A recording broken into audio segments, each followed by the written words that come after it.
the night caretaker of the Botanical Garden. The sun had already slipped beneath the horizon when the last visitors made their way toward the main gates of the Botanical Garden.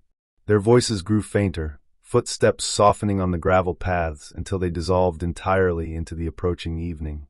The iron gates, tall and graceful with their scrollwork of climbing vines cast in metal, stood open still, but only for a few moments longer. The day was ending. The garden was preparing to rest. The sky above held that particular quality of blue that comes just after sunset. Not quite purple, not quite gray, but something deeper and softer than either.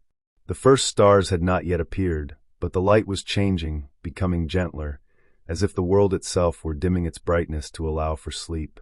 In the west, a pale glow still lingered where the sun had been, a memory of warmth that would fade slowly through the evening hours. The flower beds near the entrance, which had been bright with color throughout the day, were beginning to close. Petals folded inward, blossoms turned slightly downward, as flowers do when they sense the coming of night. The roses along the main path drew their petals together, the marigolds lowered their golden heads, and the evening primrose, which would open later under moonlight, still kept its buds tightly sealed, waiting for the proper darkness. Near the gates, a wooden bench sat beneath an old oak tree. The bench had been there for many years, its wood worn smooth by weather and by the countless visitors who had rested there. The oak tree's branches spread wide above it, creating a canopy that filtered whatever light remained in the sky. The leaves moved slightly, the gentlest stirring, as a soft breeze passed through the garden. The sound was barely audible, a whisper of leaf against leaf, a rustling so quiet it was almost imagined. The gravel path that led from the gates into the garden proper was pale in the dimming light. Small stones, rounded and smooth, shifted slightly underfoot when walked upon, making a soft crunching sound that was pleasant and familiar. During the day, this path had carried hundreds of footsteps, but now it lay empty and quiet, waiting.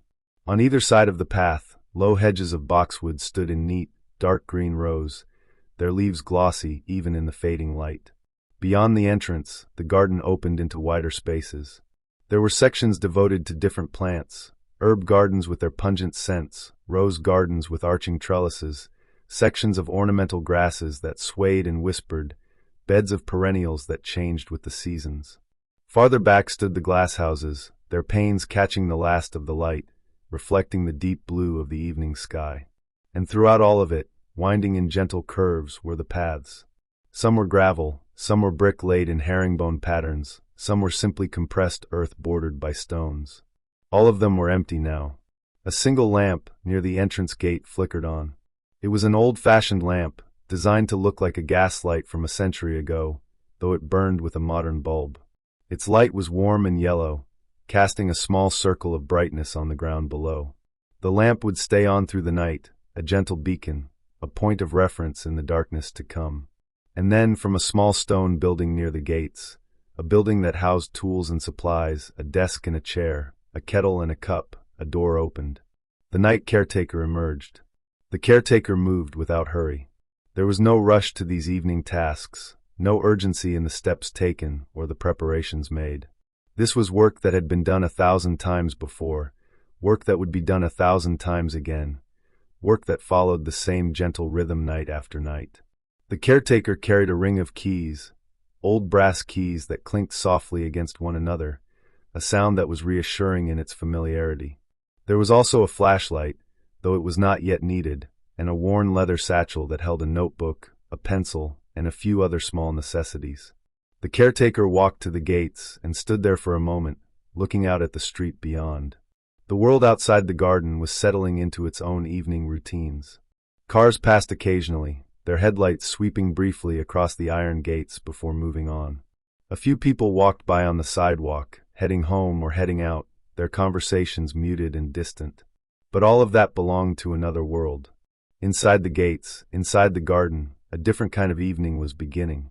With a slow, deliberate motion, the caretaker grasped one of the tall gates and drew it closed. It moved smoothly on its old hinges, making only the slightest creak, a sound that was more like a sigh than a complaint. The gate met its twin in the center with a soft metallic click. Then the other gate was drawn closed in the same unhurried way, and the two were fastened together. The caretaker selected a key from the ring, a large old key that fit the lock perfectly, and turned it. The bolt slid home with a solid, gentle sound. The gates were locked. The garden was closed. The night could truly begin. The caretaker stood there a moment longer, hands resting on the iron scrollwork, looking into the garden. The paths stretched away into increasing darkness. The shapes of trees and shrubs were becoming silhouettes against the sky. The glasshouses in the distance glowed faintly, their interior lights not yet extinguished. Everything was quiet. Everything was still. Everything was as it should be.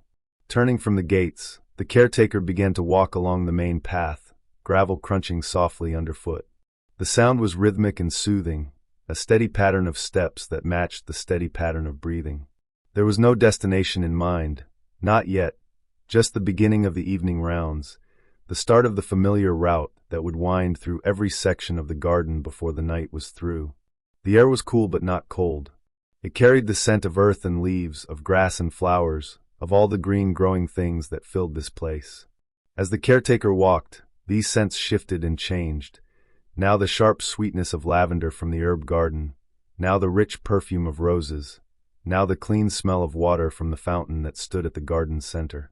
Each scent was a marker, a point along the way, as familiar as the paths themselves. The evening star appeared, low in the western sky.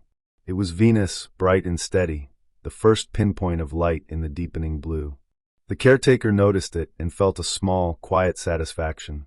The star appeared every evening at this time of year, in just this part of the sky, and its presence was another confirmation that all was well, that the world was following its ancient patterns, that change and constancy existed together in perfect balance. The path curved gently to the left, following the border of the rose garden. The roses here were old varieties, planted decades ago, their thick stems woody and strong, their blooms generous and fragrant. During the day, bees had moved among them, and butterflies and visitors who paused to lean close and breathe in their scent. Now the roses were closing for the night, petals drawing together, preparing for the cool hours ahead. Some blooms were already fully closed, smooth spheres of folded petals. Others were still partially open, showing just a hint of the color within, deep red, soft pink, cream white, apricot orange. The caretaker paused beside one bush, an old rose with flowers the color of butter, pale yellow fading to cream at the edges. The blooms here were particularly fragrant, and even as they closed for the evening, they released their scent into the air. The caretaker stood quietly, breathing in the perfume, making no movement, simply present. This was part of the work, not doing but being, not rushing but resting. The garden needed someone to witness its evening transformation, someone to acknowledge the quiet shift from day to night, and the caretaker provided that presence. After a time, it might have been a minute, it might have been 5, time moved differently here in the evening garden. The caretaker continued on. The path led past a bed of lavender, the plants forming low, rounded mounds of gray-green foliage topped with fading purple flower spikes. The lavender bed stretched along the path for several yards, plant after plant forming a continuous border of soft, silvery green. The flowers had peaked earlier in the summer, and now in the later part of the season, the purple spikes were fading to brown, their color muted, but their fragrance still strong. The caretaker knew that soon, perhaps in another week, these flower spikes would need to be trimmed back, cut down to encourage the plants to put their energy into their roots and leaves before winter came. But not tonight. Tonight was simply for observing, for walking, for allowing the garden to rest undisturbed. The caretaker reached out while passing and brushed fingertips lightly across the top of one lavender plant. The leaves were slightly rough, covered in fine hairs that gave them their gray appearance, and at the touch they released more of their scent into the evening air. It was a clean smell, herbal and sweet at the same time, a scent that seemed to clear the mind and ease tension from the shoulders. The caretaker breathed it in slowly, deeply, then continued walking. The sky had darkened another degree. The pale glow in the west was nearly gone now, just the faintest suggestion of light remaining on the horizon.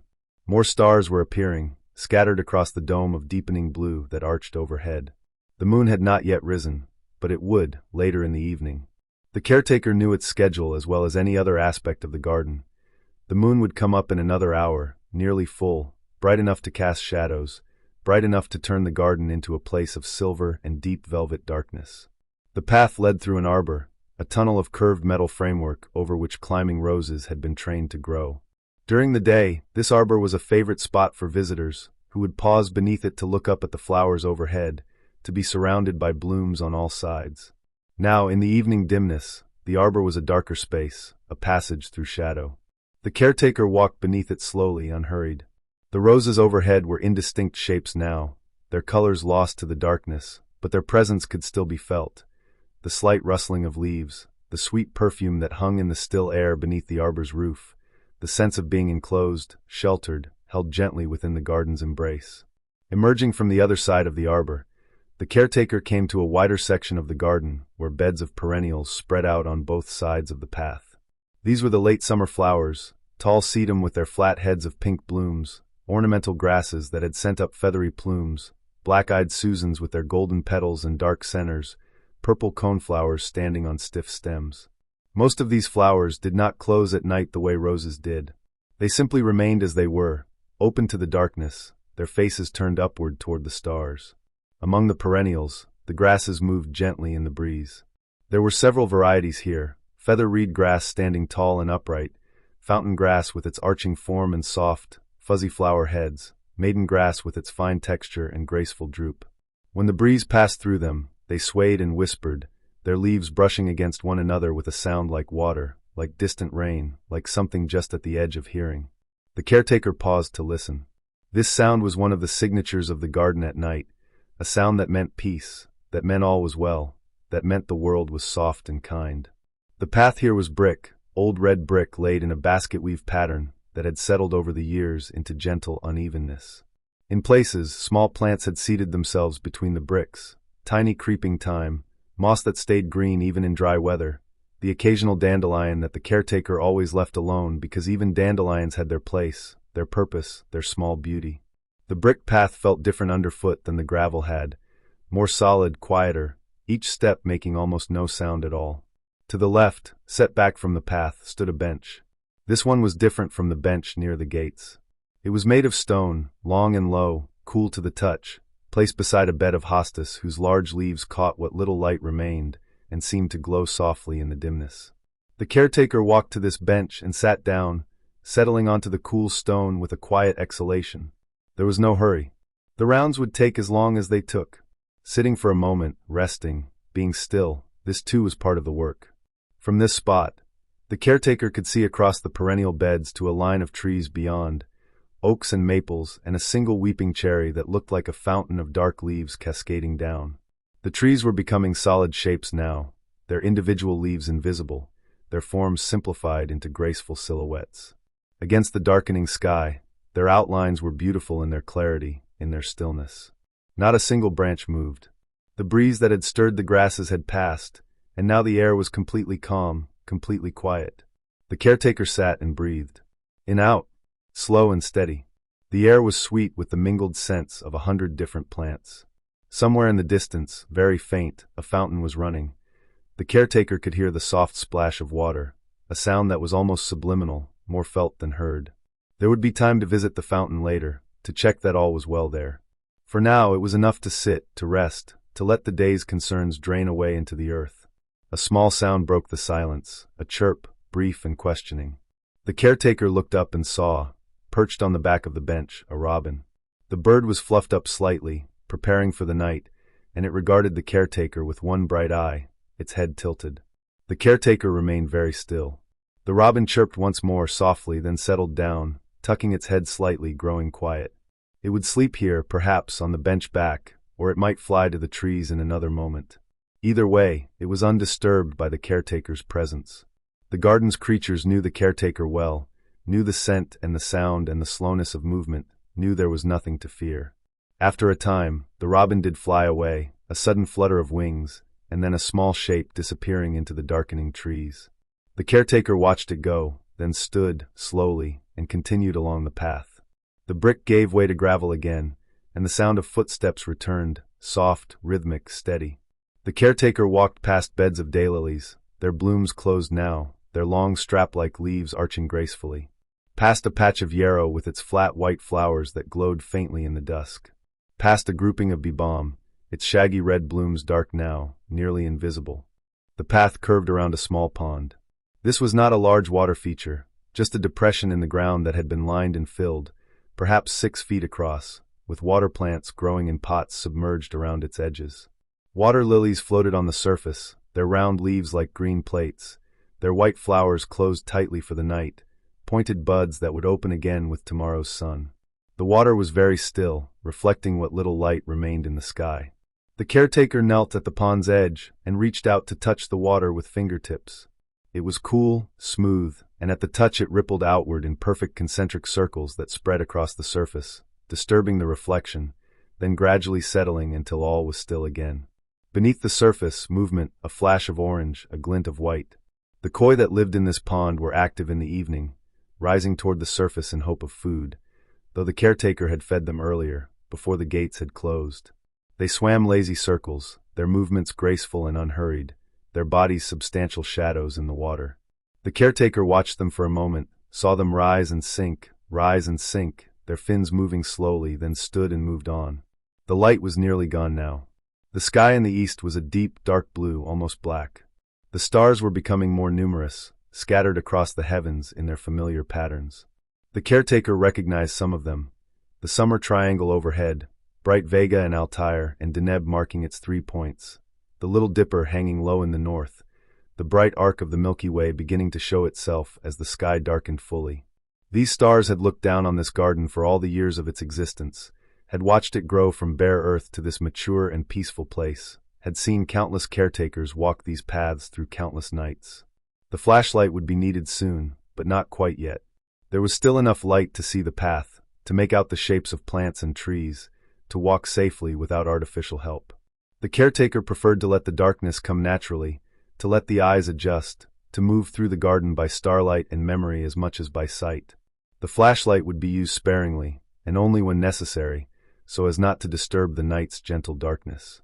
Ahead, the glasshouses rose against the sky, their geometric shapes clear and angular compared to the soft, organic forms of the garden around them.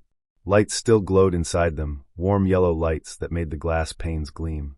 The caretaker would go there soon, would check on the plants that lived within those warm, moist spaces, plants that could not survive outside in this climate, tropical plants and desert plants and plants from distant mountains. But first, there was more of the outdoor garden to visit, more paths to walk, more growing things to acknowledge and witness in their evening rest. The caretaker turned away from the glasshouses for now and followed a narrower path that led toward the eastern edge of the garden. This path was less traveled during the day, quieter, bordered by shrubs that had grown full and dense over the years. Rhododendrons stood on one side, their large leathery leaves dark and still, their flowering season long past. On the other side, hydrangeas formed a hedge of rounded forms, their large flower heads now dried and papery, faded to soft browns and tans, but still beautiful in their own way, still holding their structure, still contributing to the garden's texture and form. The path here was earthen, compressed by years of footsteps into a firm, smooth surface. It felt different again under the caretaker's feet, softer than brick, quieter than gravel, slightly cool and slightly damp from the dew that was beginning to form as the temperature dropped. On either side of the path, the earth was covered with mulch, dark shredded bark that smelled of forests and decay, the good decay that feeds the soil and nourishes roots. The caretaker could smell it now, that rich earthy scent, mingling with the greener smells of leaves and grass.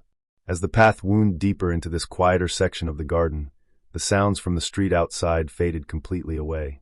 Here, there was only the sound of footsteps, of breathing, of the very faint whisper of air moving through leaves. The caretaker walked slowly, placing each foot with care and attention, not from necessity but from mindfulness, from the desire to be fully present with each step, each moment, each breath. A small clearing opened up on the left side of the path, and in its center stood a bird bath, a simple concrete basin set atop a pedestal. The water in the basin was still and dark, reflecting the stars that were now bright overhead. The caretaker approached the bird bath and looked down into the water. The reflection of the sky was perfect, undisturbed, a small pool of stars and darkness. During the day, birds came here constantly, sparrows and finches, robins and jays, even occasionally a mourning dove that would perch on the rim and drink delicately.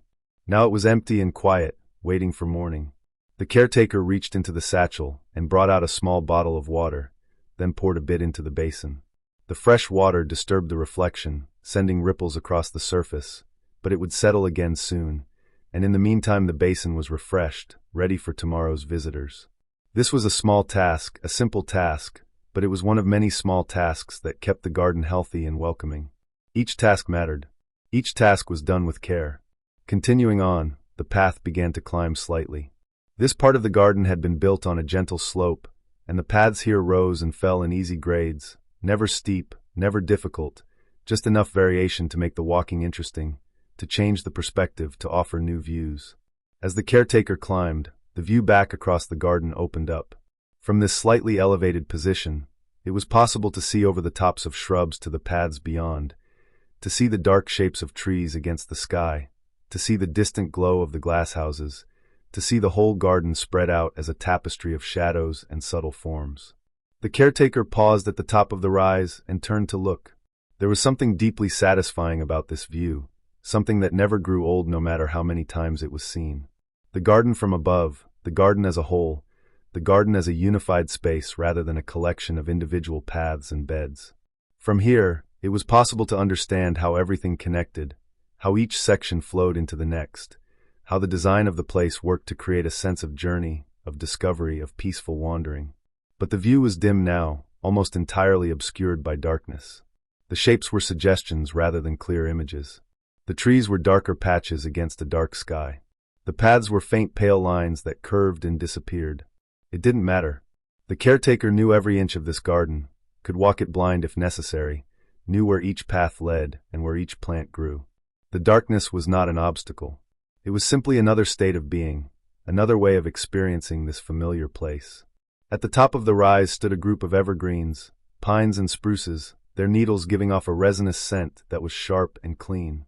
These trees stood year-round with their green intact, never dropping all their leaves, never standing bare and skeletal against winter skies. Their constancy was reassuring. In a garden where so much changed with the seasons, where flowers bloomed and faded, where leaves emerged and fell, where the whole character of the place transformed month by month, these evergreens remained unchanged, reliable, steady. The caretaker walked among them, feeling the soft give of fallen needles underfoot, breathing in their scent. The branches hung low in places, creating spaces beneath them that were even darker than the surrounding night, small caves of shadow that smelled intensely of pine. The caretaker ducked beneath one low branch and stood in such a space, enclosed on all sides by the drooping branches, looking up through the needles at the stars above. The tree filtered the view, breaking the sky into small pieces, creating a pattern of light and dark that was intricate and beautiful. Standing there, surrounded by the presence of the tree, the caretaker felt a deep stillness settle over everything.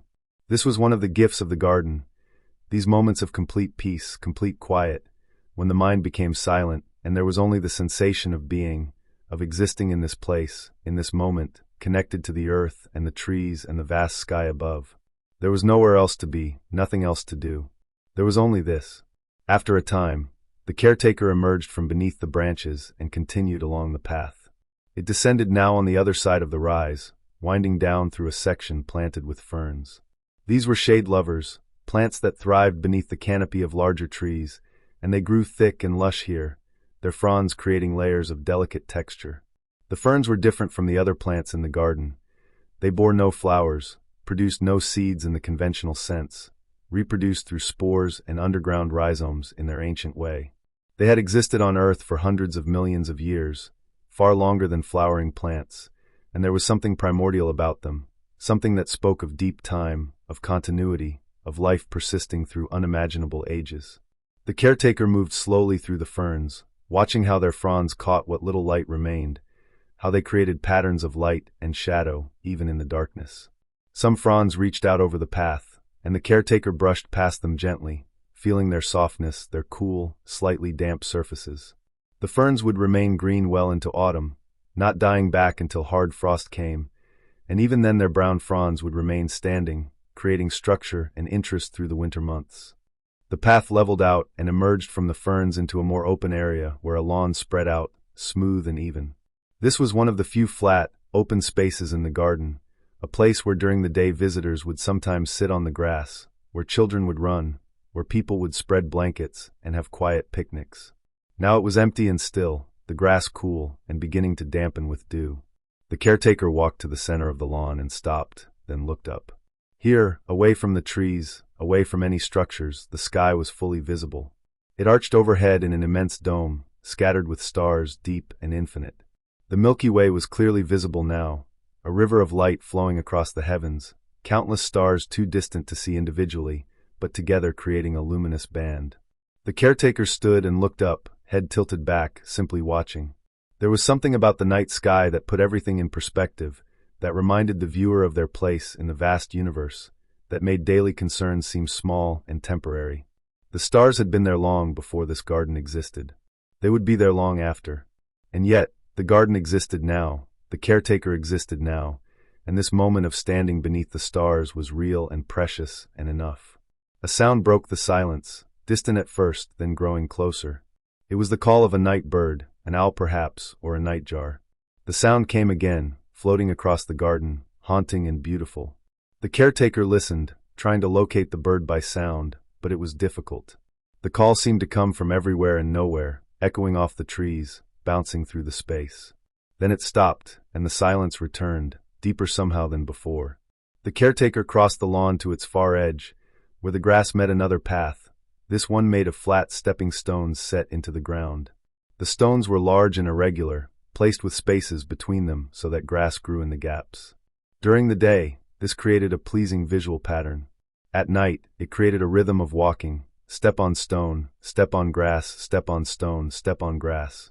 The caretaker followed this rhythm, feet finding the stones automatically, without need for thought. This path led toward the herb garden, a section of the grounds devoted entirely to useful plants, culinary herbs and medicinal herbs, fragrant herbs and herbs grown simply for their beauty. The herb garden was designed in a formal pattern, with beds arranged in geometric shapes around a central sundial. The sundial was useless now in the darkness, just a silent ornament, but during the day it tracked the sun's passage across the sky, its shadow moving slowly around the numbered face, marking time in the ancient way.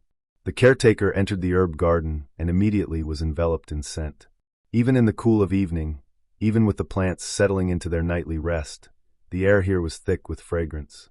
Rosemary and thyme, sage and oregano, mint and basil and lavender, each plant contributed its particular scent, and together they created something complex and wonderful, something that cleared the head and calmed the heart. The caretaker walked slowly between the raised beds of the herb garden, feet following the narrow paths that separated one bed from another. These paths were made of small, pale pebbles that gleamed faintly in the starlight, marking clear boundaries between the different plantings. Each bed was bordered with low walls of weathered brick, the bricks soft and rounded at their edges from years of exposure to rain and sun and frost. In one bed, the rosemary grew in woody shrubs, their needle-like leaves dark and pungent. The caretaker paused beside them and reached out to touch one plant, running fingers along a stem. The leaves released their scent immediately, sharp, resinous, almost medicinal, but pleasant, clearing, the kind of scent that seemed to open the pathways of breath. The rosemary plants were old, some of them nearly as tall as the caretaker's waist, their stems thick and gnarled like miniature trees. In spring, they would cover themselves with small blue flowers that bees loved, but now in late summer they simply stood green and fragrant, their work of flowering done, their energy going to maintaining their leaves and roots. In the next bed, thyme spread in low mats, creeping across the soil, filling in every gap. The thyme was blooming still, tiny purple flowers scattered across the green foliage like stars across the sky. The caretaker knelt down beside this bed, feeling the coolness of the earth through the fabric of clothing, and leaned close to breathe in the scent. Thyme was subtler than rosemary, sweeter, with hints of mint and lemon. It was a scent that spoke of summer days and warm hillsides, of Mediterranean landscapes where thyme grew wild and covered the ground in fragrant carpets. Standing again, the caretaker moved to another bed where several varieties of mint grew in contained spaces. Mint was invasive, eager to spread, sending out runners underground that would take over a garden if given the chance. Here, each variety was planted in a sunken pot that kept the roots confined, allowing the mint to grow full and lush without overwhelming its neighbors. There was spearmint with its bright green leaves, peppermint with darker foliage and purple-tinged stems, apple mint with fuzzy leaves that smelled sweet and fruity, chocolate mint with its dark leaves and surprising scent that indeed carried hints of chocolate beneath the mintiness. The caretaker touched the leaves of the peppermint, crushing them slightly between finger and thumb. The scent was immediate and intense, cooling, almost sharp enough to make the eyes water.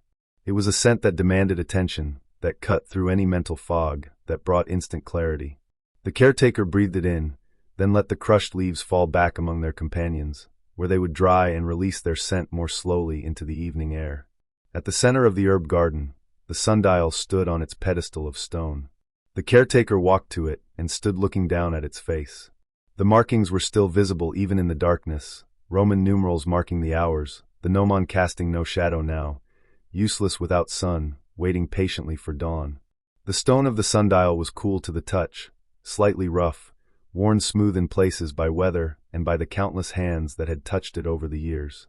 The caretaker rested one hand on its surface, feeling the coolness, the solidity, the sense of permanence that stone always carried. Around the sundial, beds of lavender grew in neat rows, the same gray-green plants that lined other paths in the garden. But here in the herb garden they were arranged in formal patterns that emphasized their structure, their orderly growth, their satisfying uniformity. The lavender was at the same stage as that near the entrance, flowers fading, going to seed, preparing for the dormancy of winter. But their scent remained strong, perhaps even stronger now as the plants concentrated their energy and their essential oils. The caretaker walked between the lavender rows, brushing past the plants, releasing more of their fragrance into the air until the whole space around the sundial was thick with it. Beyond the lavender, beds of sage spread in silvery mounds. There were several kinds here: common sage with its rough, soft leaves, purple sage with leaves that were almost burgundy in color, golden sage with leaves edged in yellow, and tricolor sage with leaves splashed in pink and white and green. All of them carried the distinctive sage scent, slightly musty, slightly camphoraceous, a scent that had been used for centuries in cooking and in medicine, in ceremony and in everyday life. The caretaker knew that soon these plants would need trimming, cutting back to keep them compact and healthy, but like so many other tasks in the garden, that was work for another day. Tonight was for observation, for presence, for allowing things to simply be as they were. The path led out of the herb garden through a narrow gap between two tall plants, angelica on one side, fennel on the other. The angelica was enormous, towering over the caretaker's head, its thick hollow stems rising up to support huge umbels of seeds. The fennel was nearly as tall, its feathery foliage creating a soft, misty effect, its yellow flowers long since turned to seeds that smelled of anise. The caretaker passed between them, feeling enclosed for a moment by their height, by their presence, then emerged onto another path. This path was brick again, but older brick than elsewhere, the surfaces uneven and pitted, some bricks cracked, some missing entirely with grass growing in the gaps they left. It was a path that spoke of age, of history, of all the years the garden had existed. The caretaker walked slowly along it, feeling the unevenness underfoot, adjusting balance slightly with each step, present to the physical sensation of walking on this ancient surface. To the left now was a section of ornamental grasses, planted in large sweeping drifts that moved and flowed when wind passed through them. The grasses were tall, some of them 6 feet high or more, their seed heads catching what little light remained and seeming to glow softly. There were maiden grasses with their fine texture and graceful arching form, switchgrass standing more upright with airy panicles of seeds, feather reed grass in stiff vertical clumps, fountain grass that lived up to its name by cascading outward from its center. When the breeze came, and it came now soft and cool, flowing through the garden like water, the grasses moved together, swaying, bending, creating waves of motion that were mesmerizing to watch. The caretaker stopped to observe this movement, this dance of the grasses in the night breeze. There was something hypnotic about it, something that quieted the mind and eased tension from the body. The grasses required nothing, asked for nothing, simply moved as the wind moved them, bending without resistance, then standing upright again when the breeze passed. There was a lesson in that, perhaps, this yielding, this flexibility, this ability to move with what comes and then return to center. The breeze passed, and the grasses grew still again, and the caretaker continued on. The path curved around the grass garden and opened into an area devoted to trees. Not a forest, exactly, but a grove, a carefully planted collection of specimens chosen for their particular beauty or interest. There was a Japanese maple with deeply cut leaves that would turn brilliant red in autumn. There was a birch with white papery bark that glowed even in darkness. There was a magnolia that in spring would cover itself with enormous white flowers, but now stood quietly with its large glossy leaves rustling faintly. The caretaker walked among these trees, looking up at their branches, at the patterns they made against the sky. Each tree was distinct, each had its own character, its own way of growing, its own presence. The Japanese maple was delicate and refined, its branches spreading horizontally in graceful tiers. The birch was elegant and upright, its white trunk creating a vertical line that drew the eye upward. The magnolia was substantial and solid, its thick branches and large leaves creating a sense of weight and permanence. Beneath the trees, the ground was covered with fallen leaves and with shade-loving plants that required little light to thrive. Hostas grew here in large clumps, their leaves ranging from deep blue-green to chartreuse to variegated patterns of white and green. In the darkness, their colors were invisible, but their shapes were clear. The broad, ribbed leaves creating architectural forms, some leaves as large as dinner plates, some small and narrow, all of them arranged in rosettes that were pleasing to the eye. The caretaker knelt beside one particularly large hosta and ran a hand across its leaves, feeling the texture, the coolness, the strength of the plant. A sound drew the caretaker's attention, a soft rustling in the leaves nearby. Something small was moving through the undergrowth, something that paused when the caretaker became still. A mouse, perhaps, or a vole, going about its nightly business of searching for seeds and insects. The caretaker remained motionless, watching the place where the sound had come from, but whatever creature was there stayed hidden, and after a moment the rustling moved away, fading into the distance. The garden was home to many small creatures, mice and voles, rabbits and chipmunks, ground-dwelling birds and insects beyond counting. They all had their place here, all played their roles in the garden's ecosystem, all contributed in their own ways to the health and balance of the whole. Rising slowly, careful not to make sudden movements that might startle any other creatures nearby, the caretaker continued through the grove. The path here was barely visible, just a trace of bare earth winding between the trees, but the caretaker's feet knew the way, following it without hesitation. The darkness beneath the trees was nearly complete, the starlight blocked by the canopy overhead, but it didn't matter. Eyes had adjusted now to the lack of light, finding what little there was and making use of it, and beyond that there was memory, knowledge, the deep familiarity that came from walking this route countless times before. The path emerged from the trees near the garden's fountain, the sound of running water growing louder as the caretaker approached. This was the fountain that could be heard from other parts of the garden, the constant soft splash that formed a backdrop to the garden's silence. The caretaker had been hearing it all evening, sometimes consciously, sometimes not, but always there, a presence, a point of reference. The fountain stood at the center of a circular plaza paved with stone. It was an old fountain, perhaps as old as the garden itself, made of weathered stone that had turned gray-green with age and moss. Water bubbled up from the center, a gentle upwelling that spilled over the edges of a shallow basin and fell into a larger pool below. The sound it made was soft and continuous, not loud or splashing, but gentle, soothing, the kind of sound that could fade into the background or come forward into awareness depending on where attention was placed. The caretaker approached the fountain and stood at its edge, looking down into the water. The pool was perhaps 4 feet across, not deep, maybe a foot at its deepest point. The water was clear, and at the bottom, barely visible in the darkness, stones had been arranged in patterns, smooth river rocks in shades of gray and tan and cream, fitted together like a mosaic.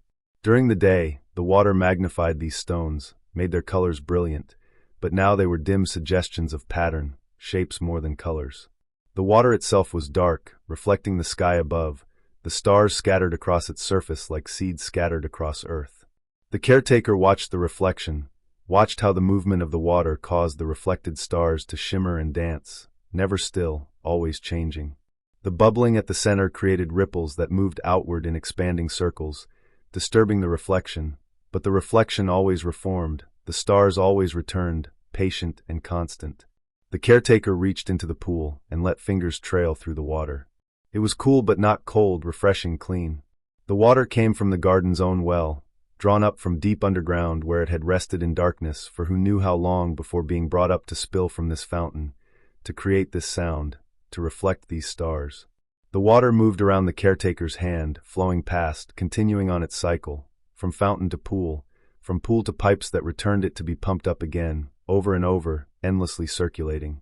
Around the fountain, benches had been placed at intervals, each one facing inward, so that someone sitting would look at the fountain, at the water, at the play of light during the day or the quiet darkness at night. The caretaker walked to one of these benches and sat down, settling onto the cool stone, feeling the dampness that the fountain's spray had left on its surface. From here, the sound of the water was more present, more immediate, filling the space, filling the awareness. It was a sound that seemed to contain all sounds, the whisper of rain, the murmur of streams, the sigh of waves on distant shores. It was a sound that invited the mind to rest, to release its grip on thoughts, to simply drift and be. The caretaker sat and listened, breathing slowly, evenly, in rhythm with the fountain's constant flow. There was no sense of time here, no urgency, no need to move on to the next task. This was one of the essential practices of the night rounds, to pause, to rest, to allow the garden's peace to settle deeply into the bones. The work of caretaking was not just about checking on plants and locking gates. It was about bearing witness, about being present, about creating a human presence that acknowledged and honored this place and all the life it contained. Minutes passed, or perhaps longer. The sky continued its slow rotation overhead. The stars moved in their ancient patterns, imperceptible moment to moment but real over time. The moon, which had been below the horizon when the evening began, was rising now in the east, not yet visible but announced by a growing brightness along that edge of the sky, a pale glow that would intensify until the moon itself appeared. The caretaker stood eventually, not because it was necessary but because it felt right, because the rounds were not yet complete, because there was more of the garden to visit before the night reached its deepest point. Walking around the fountain, the caretaker checked the filter box that kept debris from clogging the pump. It was accessible through a small metal grate set into the plaza's paving, and the caretaker knelt beside it, lifted the grate, and shone the flashlight down into the space below. The filter basket was there, visible in the flashlight's beam, and it looked clean, not yet full of leaves and twigs and the other detritus that accumulated over time. It would need cleaning soon, but not tonight. The caretaker replaced the grate, making sure it sat flush with the surrounding stones, then turned off the flashlight and let the darkness return. Leaving the fountain plaza, the caretaker followed a path that led toward the western side of the garden. This path was gravel again, fine gravel that made a soft crunching sound with each step. On either side, plantings of shrubs created walls of green, viburnum and spirea, weigela and deutzia, all of them summer-flowering shrubs whose blooms were long past, but whose foliage remained lush and healthy. The shrubs grew thick and full, their branches interlacing, creating a corridor effect that made the path feel enclosed, protected, held. The gravel path opened into a rose garden, different from the one near the entrance, more formal in design. Here, roses were planted in rectangular beds, each bed edged with precisely trimmed boxwood hedges that formed dark green borders. The roses themselves were hybrid teas, each plant standing upright on a single stem, properly staked and tied, their blooms, or what remained of them, held high. This was a garden for people who loved roses for their perfection, for the classic form of each flower, for the colors that ranged from white through every shade of pink and red and yellow and orange. The caretaker walked slowly along the paths between the rose beds, observing each plant in turn. Even in the darkness, it was possible to see which roses were doing well and which might need attention. Some plants stood strong and upright, their foliage full and healthy. Others leaned slightly, or showed gaps in their foliage, or seemed somehow less vital. The caretaker made mental notes, filing away information that would be useful in daylight, when work could be done. Perhaps a plant needed fertilizer, or more water, or treatment for some pest or disease. These things could not be addressed now, but they could be observed, could be remembered, could be added to the ongoing list of tasks that kept the garden healthy. At the center of this rose garden stood an arbor, similar to the one the caretaker had passed through earlier but larger, more substantial. This arbor was made of wood rather than metal, with thick posts sunk deep into the earth and crossbeams overhead that supported climbing roses. The roses that grew here were different from the hybrid teas in the beds. These were ramblers, vigorous growers that sent out long canes each year, canes that the caretaker trained along the arbor's framework, weaving them through and around the beams, creating a living roof of rose canes and leaves. The caretaker walked beneath this arbor, ducking slightly to avoid the hanging canes, and stood at its center. Looking up, it was possible to see the sky through the framework, stars visible in the gaps between the beams and canes. The roses here had finished blooming for the year. They were once flowering varieties, blooming in a glorious burst in early summer and then resting for the remainder of the season. But their foliage remained, and their presence created a sense of enclosure, of shelter, of being inside something living. The caretaker reached up and touched one of the rose canes overhead. It was thick as a finger, woody and strong, covered with thorns that had to be navigated carefully. The roses used their thorns to hold onto the arbor, to pull themselves upward toward the light, to anchor themselves against wind and weather. The thorns were sharp and could easily puncture skin, but they were simply part of what a rose was, neither good nor bad, just necessary, just part of the plant's strategy for survival and growth.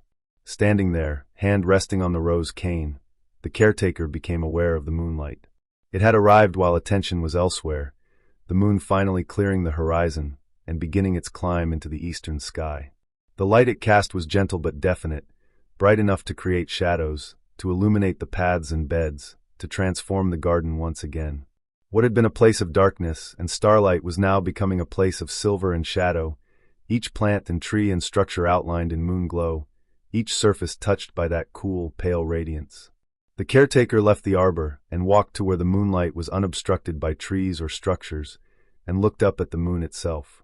It was 3 days from full, a waxing gibbous moon, bright and clear in the dark sky. Its face showed the familiar pattern of light and dark, the seas and highlands of the lunar surface, the craters and mountains, all the features that had been mapped and named, but which from Earth still appeared as simply light and shadow, the man in the moon, the rabbit, whatever shape imagination wanted to see. The moonlight changed everything.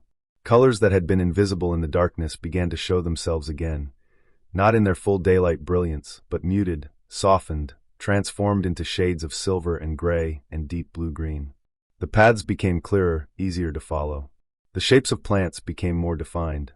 And shadows appeared, cast by every solid object, stretching away from the moon in long dark shapes that created patterns across the ground. The caretaker walked through the moonbright garden, watching the shadows move with each step, watching how the light fell on leaves and flowers, how it illuminated some surfaces and left others in darkness. There was something magical about moonlight, something that transformed even the most familiar place into something slightly strange, slightly otherworldly. This garden that the caretaker knew so well became, in moonlight, a garden of mystery and quiet wonder. The moonlight drew the caretaker toward the eastern section of the garden, where a collection of white flowering plants had been deliberately gathered. These plants, white roses, white peonies, white iris, white phlox, had been chosen specifically for the way they glowed in moonlight, for the way their pale petals caught and reflected the moon's silvery radiance. It was called the Moon Garden, and though most of its flowers had finished blooming for the season, a few late specimens remained, their white petals luminous in the darkness. The caretaker entered the Moon Garden through an opening in a hedge of white flowering spirea. The hedge was dense and full, its spring blooms long since faded, but it created a border that set this space apart from the rest of the garden, made it feel like a room with living walls. Inside, the plantings were arranged in flowing curves rather than straight lines, beds that swirled and overlapped in organic patterns that encouraged wandering, that invited exploration. A few white phlox still bloomed, their clustered flowers standing on tall stems, glowing softly in the moonlight. The caretaker approached one cluster and leaned close, breathing in. The scent was sweet and slightly spicy, a perfume that intensified at night, as if the plant knew that evening was when pollinators would be most drawn to it. During the day, butterflies visited these flowers. At night, moths came, their pale wings flickering in the darkness as they moved from bloom to bloom. As if summoned by the thought, a moth appeared, its wings catching the moonlight as it flew. It circled the phlox, landed on one flower head, then moved to another. The caretaker watched it work, watched the long tongue unfurl to probe deep into each tiny flower, seeking nectar. The moth's wings were patterned in shades of white and cream and palest brown, marked with delicate lines and spots that were intricate and beautiful. It went about its business undisturbed by the caretaker's presence, focused entirely on feeding, on gathering energy for flight, on living its brief life in the darkness. The moth finished feeding and flew away, disappearing into the night, and the caretaker continued through the moon garden. There was a small pool here, much like the koi pond near the entrance but smaller, simpler, with no fish, just water and a few aquatic plants. The pool's surface was perfectly still, reflecting the moon with stunning clarity. The reflection was so perfect that it seemed possible to reach down and touch the moon itself, to grasp it and hold it, though of course any touch would shatter the reflection into ripples and fragments. The caretaker knelt beside the pool and looked down at the moon's reflection. In the water, the moon seemed to float, suspended in darkness, a perfect circle of light. The illusion was complete, The pool became the sky, the reflected moon became as real as the moon above. The caretaker remained there, kneeling, watching, allowing the mind to rest in the simplicity of this image. Moon above and moon below, reality and reflection, the same and yet different. A breeze passed through the garden, disturbing the water's surface, and the reflected moon broke apart into shimmering fragments that danced and flickered. But the breeze passed, the water calmed, and slowly the reflection reformed, pieces coming back together, until once again the moon floated whole and perfect in the dark water. The caretaker watched this dissolution and reformation, this breaking and mending, and found in it something essential about the nature of things. How nothing stays the same, how everything changes, but how form returns, how the essential pattern persists through all disturbance. Standing again, the caretaker followed the path out of the moon garden and into an area where trees grew more thickly. This was a small woodland section, planted to give the feeling of being in a forest, even though the space was not large. The trees here were chosen for their shade tolerance, their ability to grow close together, their interesting bark and form. There were dogwoods with their distinctive horizontal branching, redbuds that would cover themselves with pink flowers in spring, serviceberries with smooth gray bark, and understory trees that created layers of foliage at different heights. Beneath the trees, the moonlight barely penetrated. The canopy overhead filtered the light, creating a dappled pattern on the ground, pools of silver separated by deep shadow. The caretaker walked slowly through this woodland, stepping carefully, allowing eyes to readjust to the dimmer light.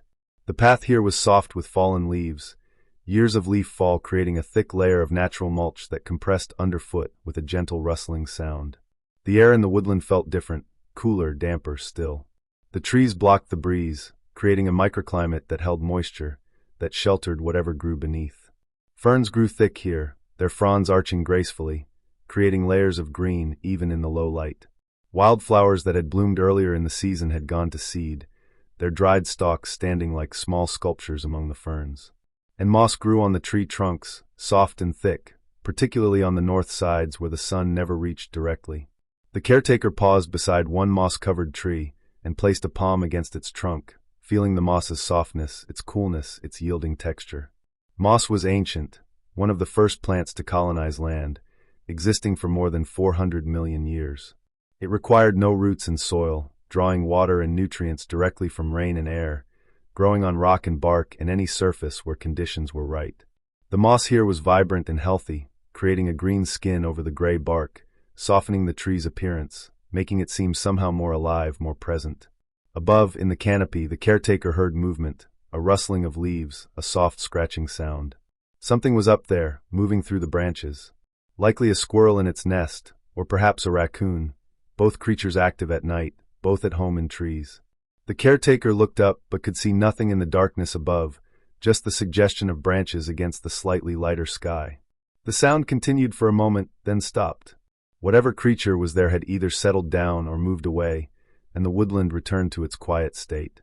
The path wound deeper into the woodland, curving around the thicker tree trunks, dipping slightly where the ground was uneven. The caretaker moved slowly, carefully, feeling the way forward as much as seeing it. Here, more than anywhere else in the garden, there was a sense of being in wild space, in a place where nature followed its own patterns without human intervention. Of course, this was an illusion. Every tree had been planted, every plant chosen, the whole space designed and maintained, but the illusion was powerful enough to create the feeling of wilderness, of stepping outside the cultivated world into something older, something more primal. A large fallen log lay beside the path, placed there deliberately years ago to create habitat for insects and fungi, for the small creatures that needed such dead wood to survive. The log was rotting slowly, softening, becoming part of the soil. Its bark was mostly gone, revealing the pale wood beneath, and that wood was carved with the tracks of beetles and other insects, creating intricate patterns that were beautiful in their randomness. Mushrooms grew on the log's surface, small white mushrooms with delicate gills, clustered in groups, glowing faintly in what little light reached this spot. The caretaker knelt beside the log and examined the mushrooms without touching them. Fungi were neither plant nor animal, existing in their own kingdom, breaking down dead matter and returning nutrients to the soil. These mushrooms were the visible part of a much larger organism that existed as thread-like hyphae throughout the log and the soil beneath it, a network that connected trees and plants, that moved nutrients and water and chemical signals throughout the woodland. The caretaker knew that beneath the surface, invisible but essential, this network was alive and active, doing its work of decomposition and connection.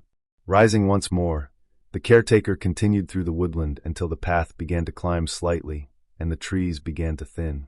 The path emerged onto higher ground, at the edge of a meadow area where native grasses and wildflowers had been planted to create habitat for butterflies and bees. The meadow was dormant now, most of its flowers finished, gone to seed, but the seed heads remained, standing on their dried stalks, catching the moonlight, creating a field of vertical lines that swayed slightly when the breeze moved through them. The caretaker stood at the meadow's edge and looked across it. The space felt open after the enclosure of the woodland, exposed to the sky, to the moonlight, to the vastness of the night. The meadow grasses whispered and rustled, a sound like distant conversation, like voices speaking in a language just beyond comprehension. It was a peaceful sound, a sound that spoke of life continuing, of seeds forming and falling, of the endless cycle of growth and decay and growth again. A path led through the meadow, but it was barely visible now, just a faint trace where the grass was slightly shorter, slightly more compressed. The caretaker followed it, walking through the middle of the meadow, surrounded on all sides by the tall grasses and dried flower stalks. The seed heads brushed against clothing as the caretaker passed, some of them catching and holding on, dispersing their seeds in the ancient way, using any passing creature as a vehicle for spreading to new ground. The meadow path led toward a split-rail fence that marked the garden's boundary on this side. The fence was old, made of weathered wood that had turned silver-gray with age, its rails resting in notched posts that leaned slightly but still held firm. Beyond the fence, the garden's property ended, but the view continued. Rolling fields that belonged to adjacent land, dark shapes of distant trees, the suggestion of hills on the horizon, all of it visible in the moonlight, all of it quiet and still. The caretaker reached the fence and rested both hands on the top rail, looking out at the landscape beyond. There was something about boundaries that invited pause, that created a natural stopping point, a place to reflect. This fence separated the garden from what lay outside, but it was a permeable boundary. Birds flew over it, insects crawled through it, seeds blew across it, rain fell on both sides without distinction. The separation was as much conceptual as physical, a line on a map, an agreement about where one space ended and another began. Standing there, the caretaker could hear sounds from beyond the garden, very distant, very faint, but present. A dog barking somewhere far off. The low rumble of a truck on a road that must be a mile away or more. The sounds reached across the distance, reminders that the world continued beyond this peaceful space, that other lives were being lived, other nights unfolding.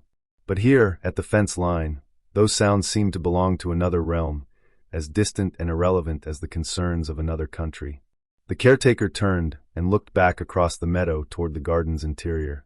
From this vantage point, it was possible to see much of the garden spread out below, the dark masses of trees, the paler lines of paths, the glint of water from the fountain, the geometric shapes of the glasshouses with their lights still glowing softly. The garden appeared as a tapestry of light and shadow, a carefully composed landscape, a place of order and beauty carved out of the wild world. It was good to see it this way, to understand it as a whole, to recognize the relationship between its parts. But the view also reminded the caretaker of the work involved in maintaining this place, the endless small tasks that kept it healthy and beautiful. Weeding and watering, pruning and planting, mowing and mulching, repairing and replacing.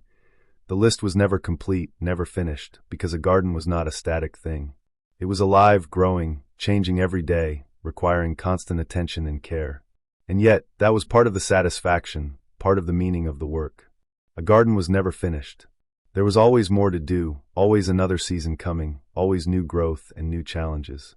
The work was the point, not the completion. The caretaker walked back across the meadow, retracing the path, feeling the seed heads brush against clothing again, hearing the whisper of grasses. The moon was higher now, well above the horizon, bright and clear, casting stronger shadows. The quality of light had changed. Where earlier it had been dim and tentative, now it was bold enough to illuminate clearly, to make the garden visible in all its detail, though rendered in the moon's palette of silver and shadow rather than the sun's spectrum of full color. At the meadow's edge, the path descended back into the woodland, but the caretaker did not follow it. Instead, a smaller path branched off to the right, leading toward a section of the garden that had not yet been visited tonight. The rock garden, built on a natural outcropping of stone that emerged from the earth like the bones of the land itself. This path was rougher, more primitive, made of flat stones laid into the earth like natural stepping stones. The caretaker followed it carefully, watching placement of each foot, moving slowly around boulders and between large rocks that bordered the way. The rocks were ancient, granite perhaps, worn smooth by millennia of weather, their surfaces covered in places with lichen that created patches of pale green and orange and gray. The rock garden was designed to mimic a mountain landscape in miniature. Large boulders were placed to suggest cliffs and escarpments. Smaller rocks created slopes and terraces. And in the spaces between and around the rocks, plants that thrived in thin, well-drained soil had been planted. Sedums and sempervivums, thymes and saxifrages, small alpine plants that hugged the ground and sent their roots deep into crevices.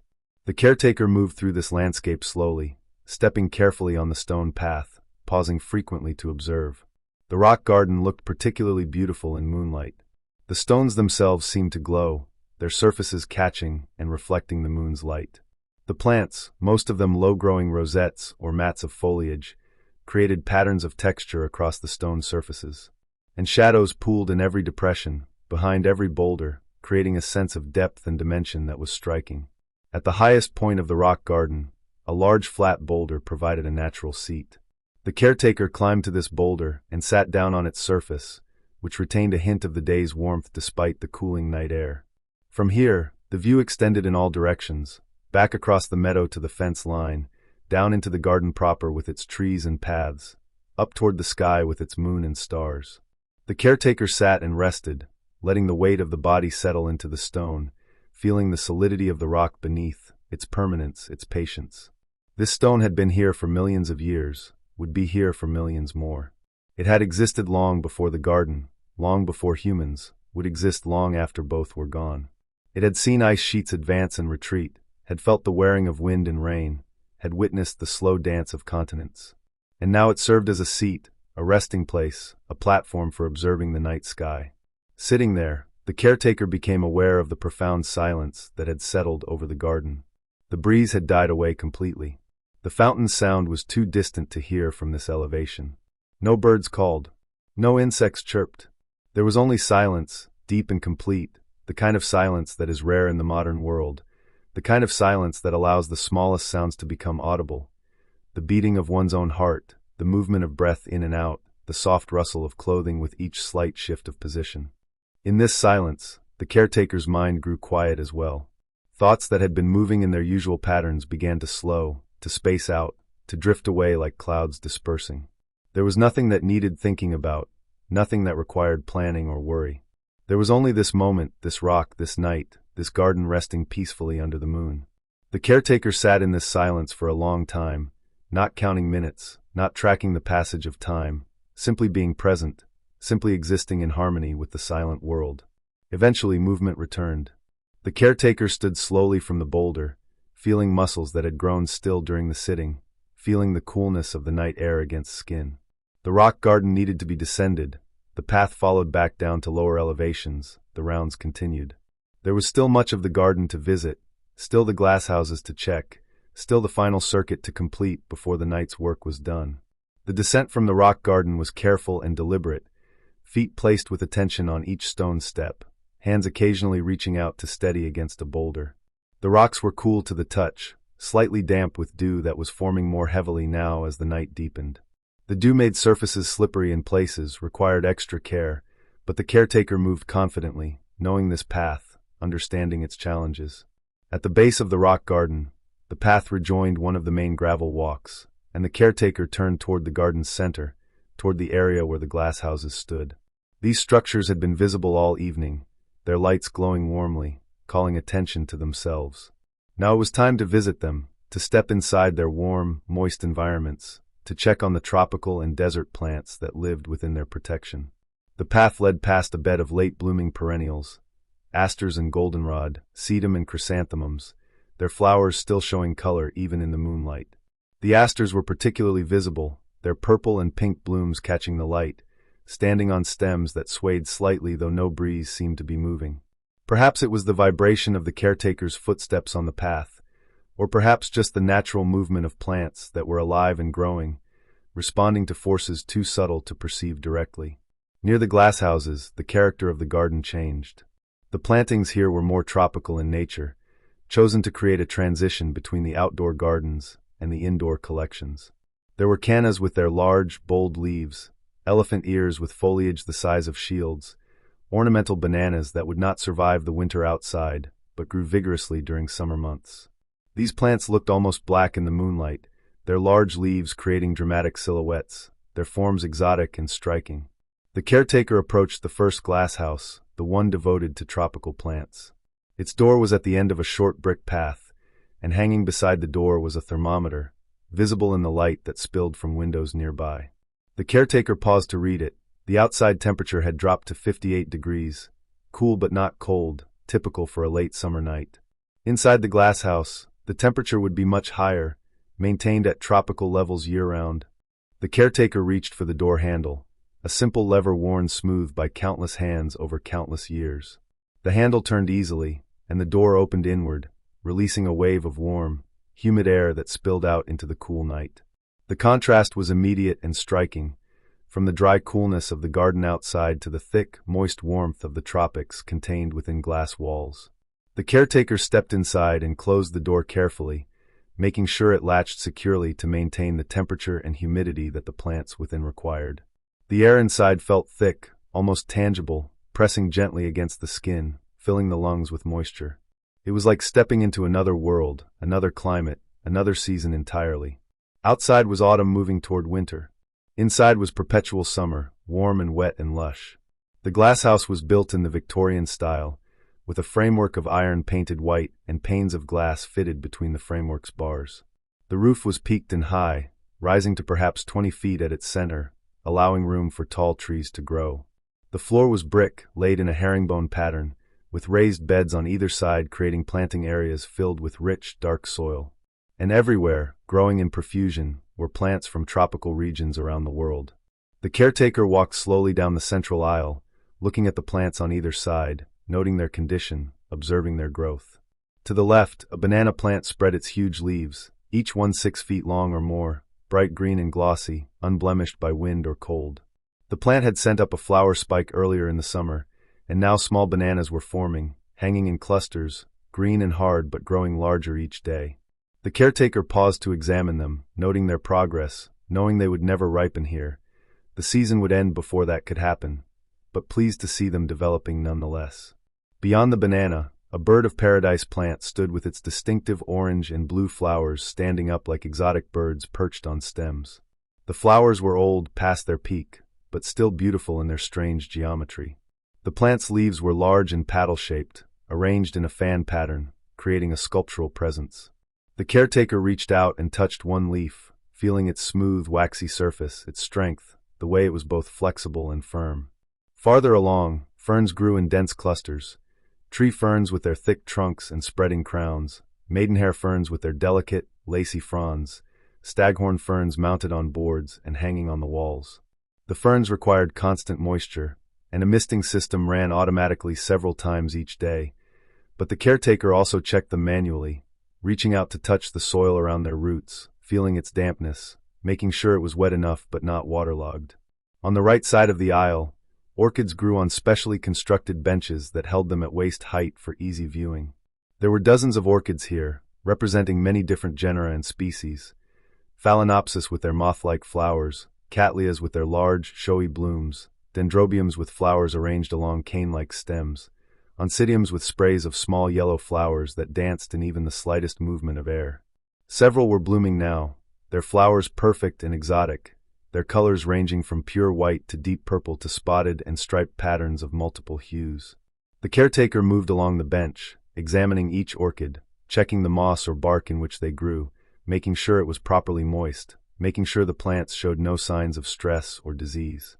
Orchids were particular about their care, requiring the right amount of water and light and air circulation. Too much or too little of any element could cause problems. But these plants were healthy, their leaves firm and glossy, their roots white or green and plump, their flowers were present, perfect and unblemished. At the end of the aisle, the glasshouse opened into a wider space where a small pool had been constructed. This pool was home to tropical water lilies, their large round leaves floating on the surface, their flowers, now closed for the night, resting just above the water. Koi swam in the pool, larger and more colorful than the ones in the outdoor pond, their scales flashing orange and white and black as they moved through the water.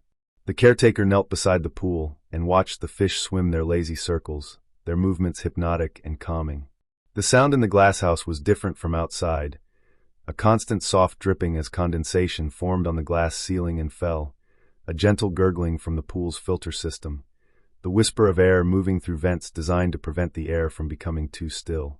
These sounds created their own kind of peace, different from the silence of the outdoor garden, but equally restful, equally conducive to quieting the mind. The caretaker checked the thermometer mounted on one wall, 82 degrees, exactly where it should be. The humidity gauge beside it reads 75%, also correct. The environmental controls were working properly, maintaining the tropical conditions that these plants required. The caretaker made a note in the small notebook carried in the satchel, recording the temperature and humidity, noting that all was well, that no adjustments were needed. Before leaving the tropical house, the caretaker walked to a far corner where a climbing philodendron grew up the wall and across part of the ceiling, its huge heart-shaped leaves creating a canopy of green. The plant was vigorous, perhaps too vigorous, and would soon need trimming to prevent it from blocking too much light from reaching the plants below. But for now, it was allowed to grow freely, its leaves catching the artificial light and glowing with life and health. The caretaker reached up and touched one of the lower leaves, feeling its smooth surface, its coolness despite the warm air, its perfection of form. The leaf was easily 2 feet across, deeply lobed, with prominent veins that created patterns across its surface. It was a simple leaf, just green, no flowers or special features, but it was beautiful in its simplicity, in its pure expression of leafness, in the way it captured light and turned it into energy and growth. Stepping back to the door, the caretaker took one last look around the tropical house, confirming that all was as it should be. Plants healthy, systems working, the space warm and humid and alive. Then the door opened, and the cool night air rushed in, and the caretaker stepped back outside into the moonlit garden, closing the door firmly behind. The contrast was striking again, but in reverse this time, from warmth to coolness, from humidity to dryness, from the lush jungle environment to the ordered calm of the garden. The caretaker stood for a moment, letting the body adjust, feeling the cool air on skin, breathing the lighter, cleaner air, allowing the senses to recalibrate to this different environment. The next glasshouse stood a short distance away, connected to the first by a covered walkway. This one was devoted to desert plants, and its environment would be completely different.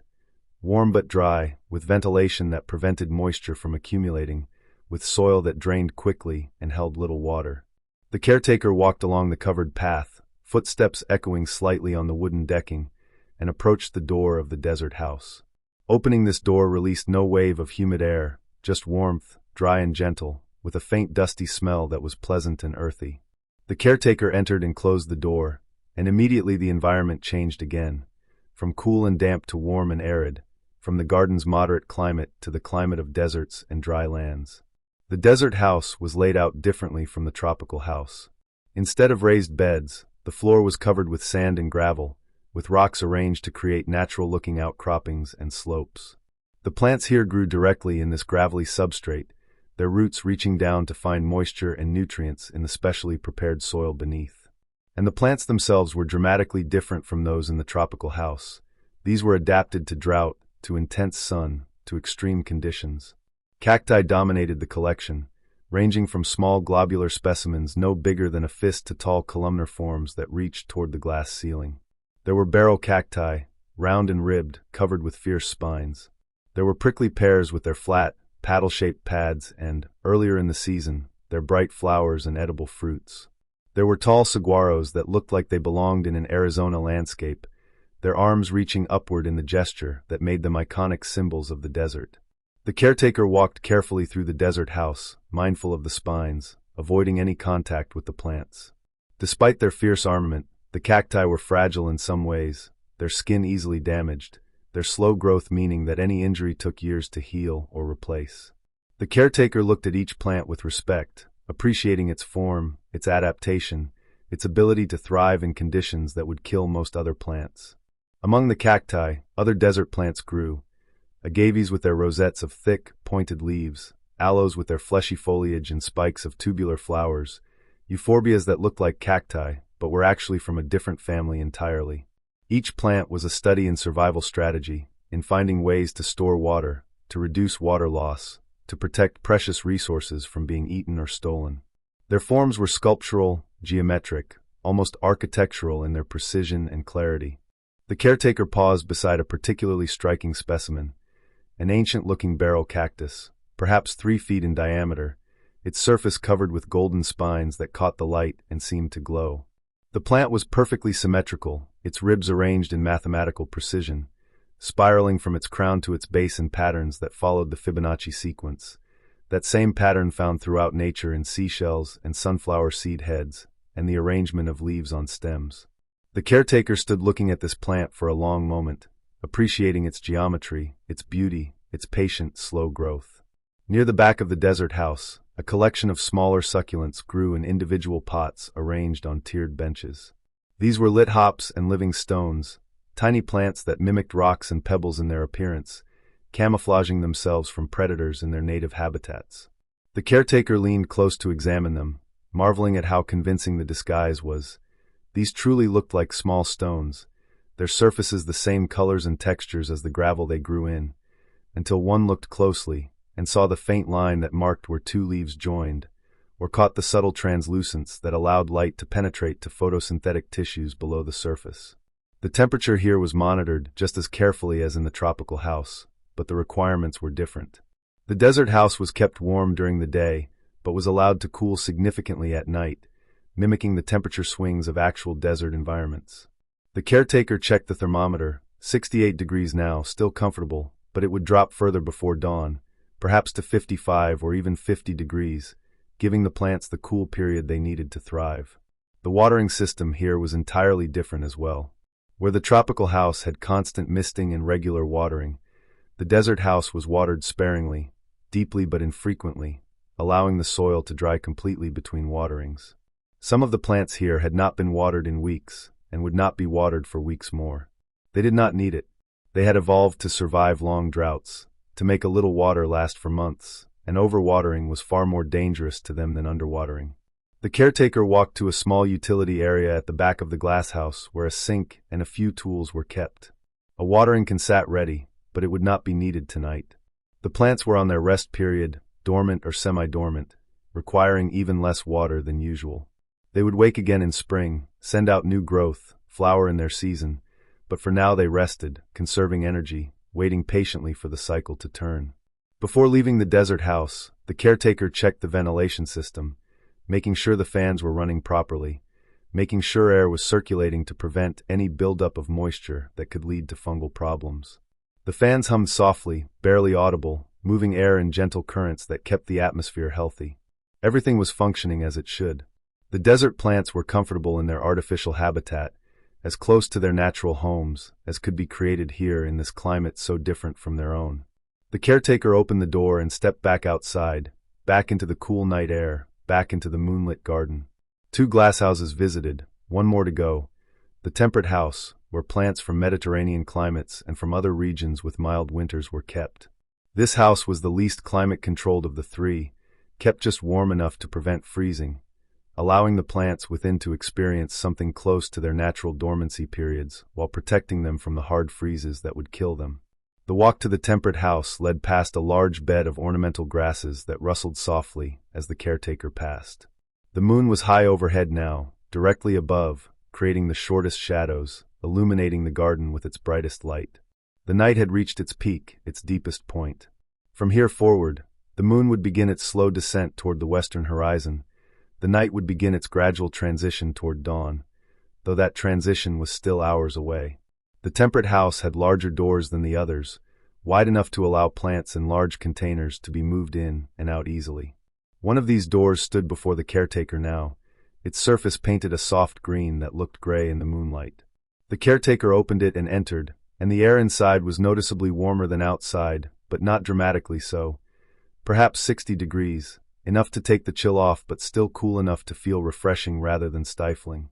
This glasshouse had a different character than the others. Where the tropical house was lush and the desert house was spare, the temperate house was somewhere between, green and growing, but more restrained, more orderly, more like a traditional greenhouse with plants arranged in rows and sections, rather than attempting to recreate natural landscapes. Citrus trees grew here in large terracotta pots, lemons and oranges, limes and kumquats, their glossy leaves dark green and healthy, some of them carrying both flowers and fruit simultaneously, as citrus often did.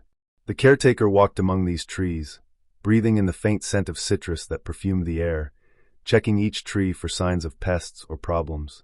The leaves were clean and free of scale insects or aphids. The fruit that was present looked healthy, swelling slowly, some of them beginning to show color as they ripened. Beyond the citrus, a collection of plants from Australia and New Zealand grew: bottlebrush with its distinctive red flower spikes, kangaroo paw with its fuzzy, curved flowers, New Zealand flax with its sword-like leaves in shades of bronze and purple. These plants were dormant or semi-dormant now, not actively growing, just maintaining themselves through the cooler months, waiting for spring to resume their vigorous growth. The caretaker paused beside a large pot containing a tree fern from New Zealand, a plant with a thick, fibrous trunk and a crown of delicate fronds that spread like a parasol.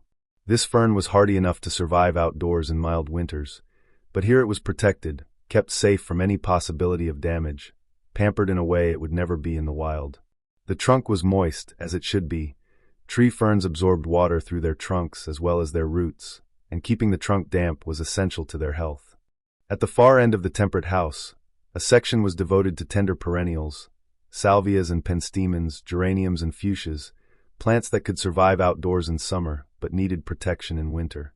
Many of these plants had been cut back, reduced to small pots of roots and stems that would sprout new growth in spring. They looked unprepossessing now, dormant and apparently lifeless, but the caretaker knew they were simply resting, conserving energy, waiting for longer days and warmer temperatures to trigger their awakening. The floor of the temperate house was concrete, practical and easy to clean, but aged concrete that had developed a patina over years of use, stained by spilled water and soil, marked by the feet of countless visitors and workers. The caretaker's footsteps echoed slightly as they walked, a soft sound that was companionable rather than intrusive, a reminder of human presence in this space devoted to plants. Near the center of the house, a workbench held tools and supplies: pruning shears and trowels, labels and markers, pots in various sizes, bags of soil and fertilizer. Everything was organized and clean, tools hanging on hooks, supplies arranged on shelves, the workspace ready for the next day's tasks. The caretaker checked that everything was in its place, that no tools had been left lying out, that the space was tidy and orderly. A large sink stood at one end of the workbench, and the caretaker turned on the water briefly, letting it run, checking that it flowed freely, that there were no leaks or problems. The water came out clear and cool, splashing into the stained basin, swirling down the drain. The caretaker cupped hands under the flow and brought water to face, splashing it gently, feeling its coolness, its refreshment. The water was clean and pure, drawn from the same well that fed the fountain, and it felt good against skin that had grown warm in the glasshouses. Turning off the water, the caretaker dried hands on a towel that hung beside the sink, then checked the thermometer one final time. 60 degrees exactly, perfect for the plants that wintered here. The heating system was working properly, maintaining the minimum temperature needed without wasting energy on unnecessary warmth. Everything was as it should be. The temperate house was settled for the night, its plants resting peacefully, protected from the cold outside. The caretaker left the temperate house, closing the door securely, and stood for a moment outside, allowing eyes to readjust once more to the moonlight, to the cool darkness of the garden. The glasshouses were finished, all three visited and checked, all found to be in good order. The plants within were safe and comfortable, the systems functioning properly, the temperatures and humidity levels maintained. This part of the evening's work was complete. The caretaker walked away from the glasshouses along a path that curved back toward the garden's interior, toward sections not yet visited on this night's rounds. The moon had passed its zenith now, and was beginning its slow descent toward the west, though it would be many hours yet before it set. Its light remained strong, bright enough to cast clear shadows, to illuminate the garden in shades of silver and blue-gray. The path led through an area where perennials had been planted in large, sweeping drifts, massive plantings of single species that created bold strokes of color during their blooming seasons. Now past peak bloom, these drifts were more subtle, defined by texture and form rather than flower color. A drift of Russian sage showed as a mass of fine, silvery foliage topped with dried flower spikes. A drift of daylilies created a rolling sea of grassy foliage, their flowers long since faded but their leaves still fresh and green. A drift of coneflowers stood on stiff stems, their seed heads dark against the pale path. The caretaker walked slowly through these plantings, observing how they looked in moonlight, how the mass effect created impact even without bright colors. During the day, these drifts were impressive in their bold simplicity, in the way they created movement and flow through the landscape. At night, they became studies in shadow and form, in the play of light across different textures, in the way plants could be beautiful even without flowers. Birds had been visiting the coneflowers, the caretaker noticed, pecking at the seed heads, extracting the nutritious seeds. Many of the heads were partially dismantled, their seeds scattered or eaten, leaving behind just the spiky central cones. This was as it should be. The garden existed not just for human visitors, but for all the creatures who made their homes here or passed through on migration. The seeds were meant to be eaten, to nourish birds who would carry some of them to new locations, to continue the cycle of growth and distribution. The path curved around a small hillock where a single tree grew, a flowering cherry that in spring covered itself with clouds of pink blossoms, but now stood quiet in its summer foliage. The tree's trunk was smooth and marked with horizontal bands, characteristic of cherries, and the moonlight made these bands stand out clearly, creating a pattern of light and dark that circled the trunk. The caretaker placed a hand on the trunk, feeling its coolness, its smooth bark, the slight roughness of the horizontal markings. Beneath the cherry tree, a carpet of vinca grew, its trailing stems creating a dense ground cover, its glossy leaves catching what light filtered through the tree's branches. Earlier in the season, the vinca had been covered with small blue flowers, but those had faded now, leaving just the foliage, which would remain green through winter, providing color and coverage even when snow fell and other plants were dormant.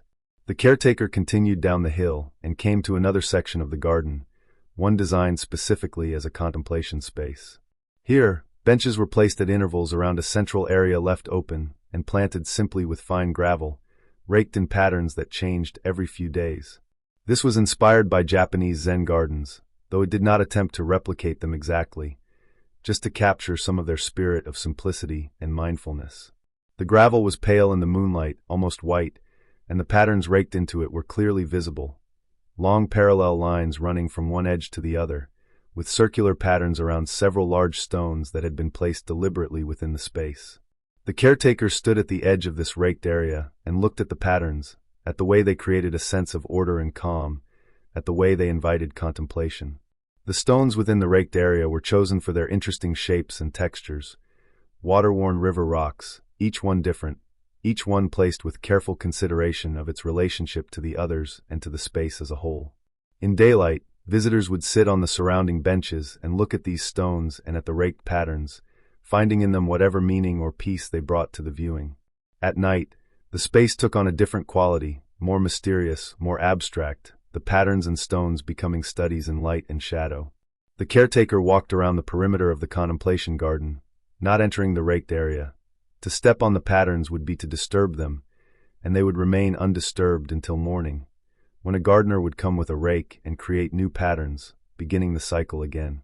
The benches around the perimeter were simple wooden ones, without backs, inviting an upright posture, an alert restfulness rather than sleepy relaxation.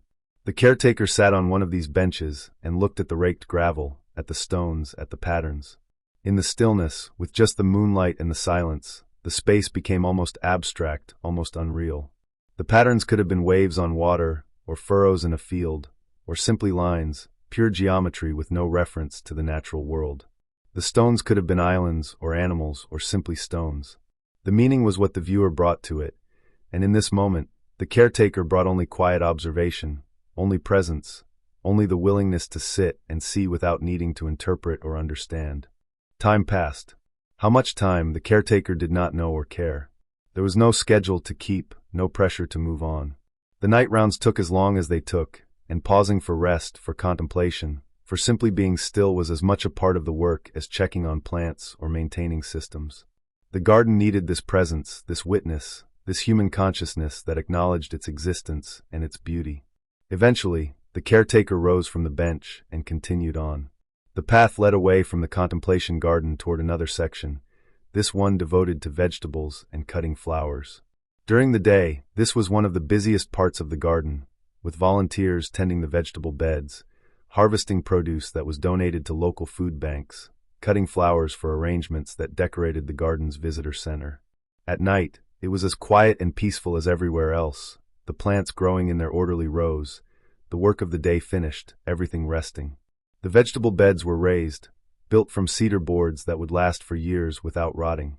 Each bed was clearly labeled with a small sign indicating what grew there: tomatoes and peppers, beans and squash, lettuce and kale, carrots and beets.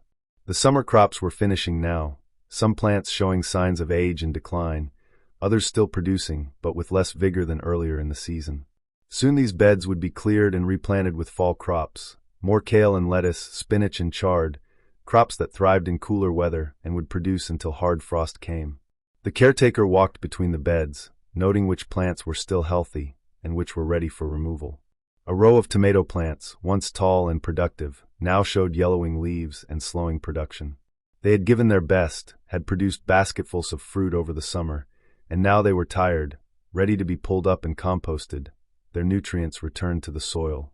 The caretaker made a mental note. These plants could be removed in the next few days, the bed prepared for fall planting. Beyond the vegetables, the cutting garden grew in long rows, zinnias and sunflowers, cosmos and dahlias, all the flowers that were grown specifically to be cut and brought indoors. Many of these plants were still blooming, still producing flowers, though the main flush of bloom had passed. The caretaker walked along the rows, seeing the pale shapes of flowers in the moonlight, seeing how some had been recently cut, leaving gaps in the rows, while others stood untouched, their blooms waiting for tomorrow's harvest. At the end of the cutting garden, a compost area was hidden behind a screen of tall sunflowers. 3 large bins held compost in various stages of decomposition: fresh material in one bin, partially decomposed material in another, finished compost in the third. The caretaker lifted the lid of the middle bin and looked inside, seeing the dark mass of decomposing plant material, smelling the earthy, sweet smell of decay, of transformation, of material returning to the elements that would nourish new growth. This was the garden cycle made visible, growth and death and rebirth, over and over, endlessly. The compost bins were working as they should, the material inside them breaking down gradually, being transformed by microorganisms and earthworms and time into rich, dark humus that would eventually be spread on the garden beds to nourish new plantings. The caretaker replaced the lid carefully, ensuring it was secure, and turned away from the compost area, following the path back toward the main sections of the garden. The night was deep now, fully settled into its darkest hours, though dawn was still far away. The moon continued its westward journey, lower now than it had been, its angle creating longer shadows across the paths and beds. The air had grown cooler still, perhaps 55 degrees, and dew was forming heavily on leaves and grass, on the petals of flowers, on every surface exposed to the night sky. The caretaker could feel the moisture in the air, could see how it glistened on foliage in the moonlight, creating tiny points of reflected light like scattered stars brought down to earth. The path led past a small building, a garden shed that housed tools and equipment too large for the caretaker's small office near the gates. The shed's door was locked, as it should be, the padlock hanging securely through its hasp. The caretaker checked it with a gentle tug, confirming it was fastened, then moved on. Everything was secure. Everything was as it should be. Beyond the shed, the garden opened into an area that had been designed for children, a small section with raised beds at child height, with plants chosen for their interest to young visitors, with paths wide enough for small groups to explore together. During the day, school groups came here, and children learned about plants and insects, about soil and seeds, about the endless fascinations of the natural world. Now it stood empty and quiet, waiting for tomorrow's visitors. The caretaker paused at a bed where sunflowers had been planted, varieties chosen for their different heights and colors. Some sunflowers stood 12 feet tall, their massive heads bowed under the weight of ripening seeds. Others were shorter, more manageable in size, with multiple blooms on branching stems. The tallest ones required stakes to keep them upright, and the caretaker checked these stakes, making sure they were still firmly placed, that the twine holding the sunflowers was not too tight or too loose, that everything was stable and secure. The sunflower heads were heavy with seeds, and birds had been visiting them regularly, pecking out the nutritious kernels. Some heads were mostly intact, others were thoroughly worked over, leaving behind just empty seed cases and the structural framework of the flower head. Children loved watching the birds feed on these sunflowers, loved seeing goldfinches and chickadees perched on the great heads, balancing precariously while they worked to extract seeds. The caretaker smiled at the thought, at the image of children pressing their noses against the windows of the visitor center, watching the birds, delighted by their acrobatics. The children's garden also contained a small pond, even smaller than the koi pond near the entrance, just a whiskey barrel that had been cut in half and sunk into the ground, its interior lined to hold water. Water plants grew in this tiny pond, a dwarf water lily, some rushes, a bit of duckweed floating on the surface. And living in the water were tadpoles that would grow into frogs, aquatic insects that skated on the surface or dove beneath it, all the small life forms that fascinated children and taught them about aquatic ecosystems. The caretaker knelt beside this barrel pond and looked down into the water. The surface was still, reflecting the moon perfectly, creating a miniature version of the larger reflections seen elsewhere in the garden. The water was clear, and in the moonlight it was possible to see movement below the surface, tadpoles swimming lazily, nearly grown now, their legs developed, their tails shrinking, almost ready to emerge onto land as tiny frogs. The caretaker watched them for a moment, these small lives following their ancient programming, transforming from one form to another, preparing for a different kind of existence.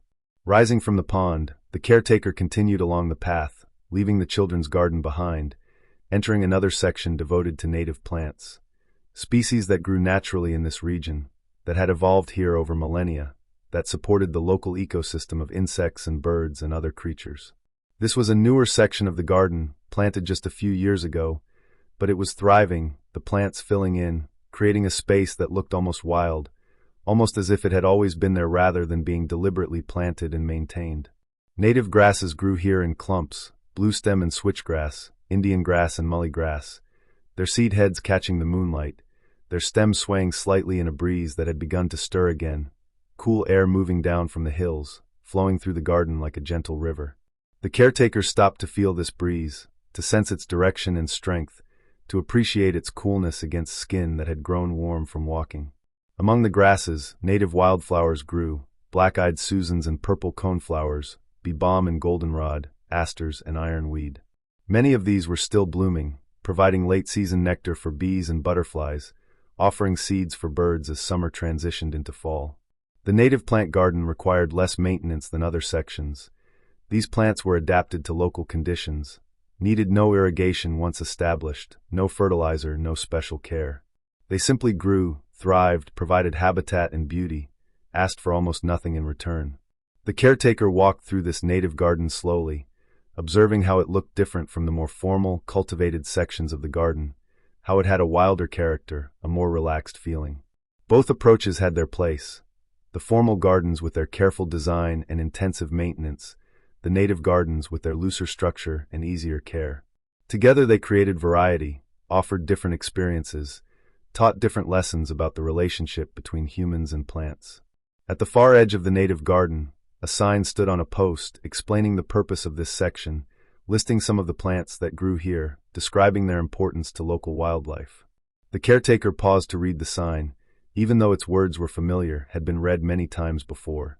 The sign was well made, its lettering clear, its information accurate, and it served an important function, helping visitors understand why native plants mattered, why biodiversity was important, why gardens should include not just beautiful flowers, but also plants that supported the local ecosystem.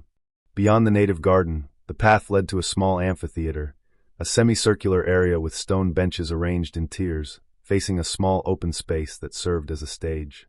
During summer, programs were held here, concerts and lectures, children's theater and storytelling, educational programs about plants and gardening and nature. The space could hold perhaps 100 people comfortably, and on warm summer evenings it was often full, people sitting on the stone benches, listening to music or speakers, enjoying the garden in a different way.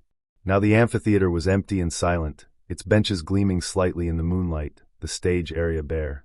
The caretaker walked down the aisle between the benches and stood in the center of the stage area, looking up at the empty seats, at the trees that formed a backdrop, at the sky above.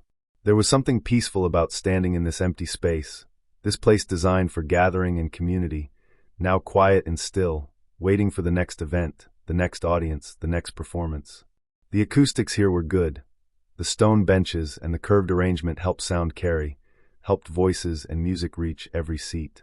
The caretaker spoke softly, just a few words, "All is well," and heard how the sound traveled, how it filled the space even at low volume.